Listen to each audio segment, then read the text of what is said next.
oganda nitie gi thuolo mar timo. Oganda nigi thuolo mar ng'eyo gik mopogore opogore monego bed ni gitimo. Wano mana global north kata jogo mantie pinje wasunge kocha man gi kembe madongo dongo ema ntiere kod gigi kende ma gik moko bende timogi.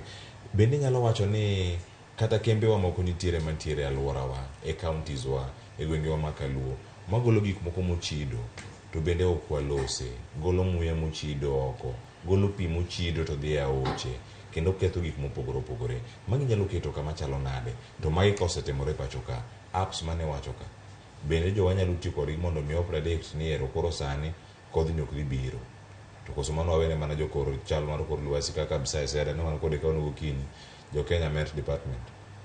Okay, erokamano ahinya kendo ya.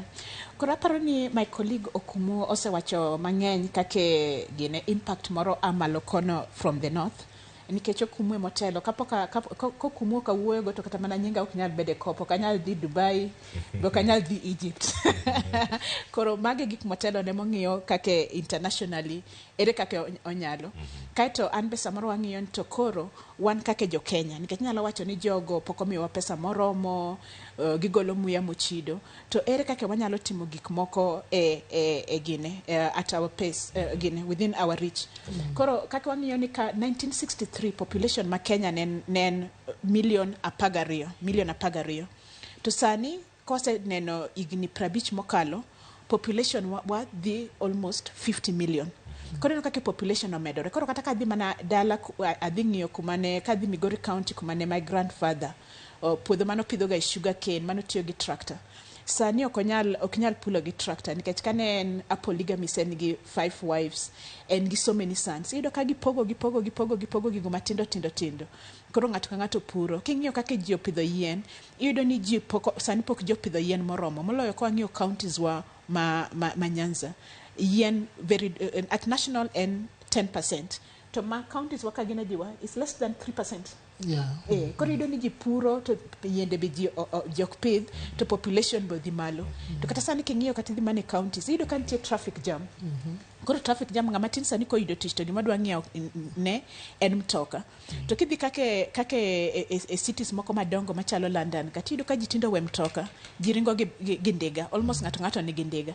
Kata kidwa dhi e central business ikuongi parori nikech kumibo pake mtoka no onge to pesa mibo chulo mang'eny be okidwa chulo. To sani kagolo mtoka kana dwa dhi e central business kase chulo 300 kata chulo mana 400 tido ni en affordable. Koro jite otero mtokni gi kendo ka sabit ne biro neno ka giwacho ni all roads manie city ka idhi lor ng'ata mabo dwaro donjo town most roads olorgi.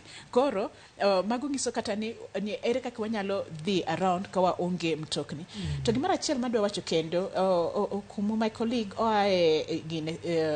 his ministry mar the directorate or fall under the ministry of ministry mar environment. To ministry mar environment kanyo emantiere Kenya Meteorological Department.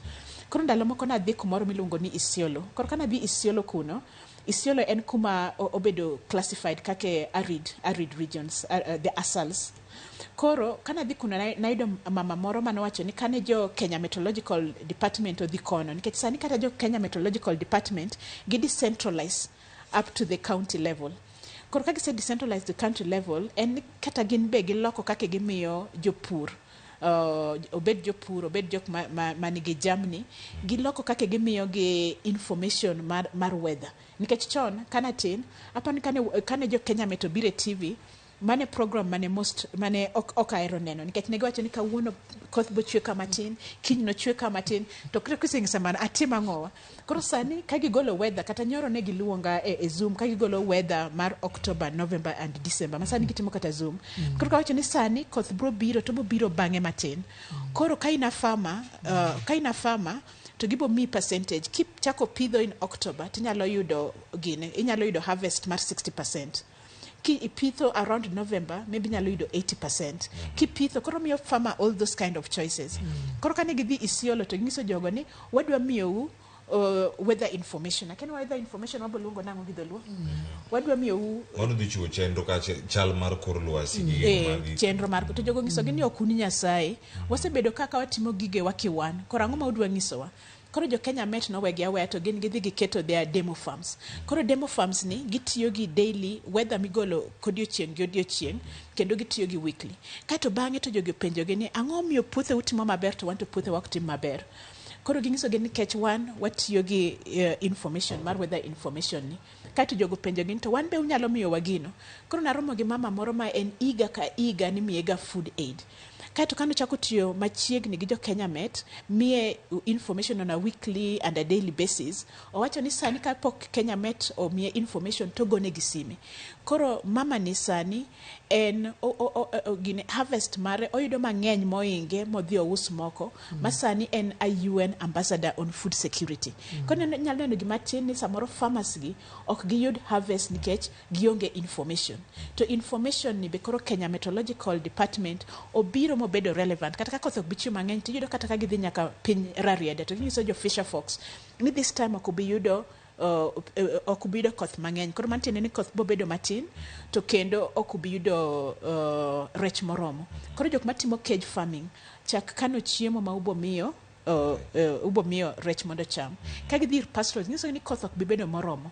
Koro sani napia grass kanuru chiemo mar jogi kendo kanuru pi kendo sani en samonego koro us jamni. Koro ka koth oseduogo to uchako ng'iewo moko. Koro yudo ni weather information mimiyo kata mana farmers gise transform kate gimiyogi and ntiere impact ma winjo down ma jo piny sani osechako winjo. Mano ka gintie ka jochopo nyaka e gwenge tiende nang'o ka gintiere kata ka wachomo kama dhi gi yweyo to koro kanye mwakelo wa e weche go.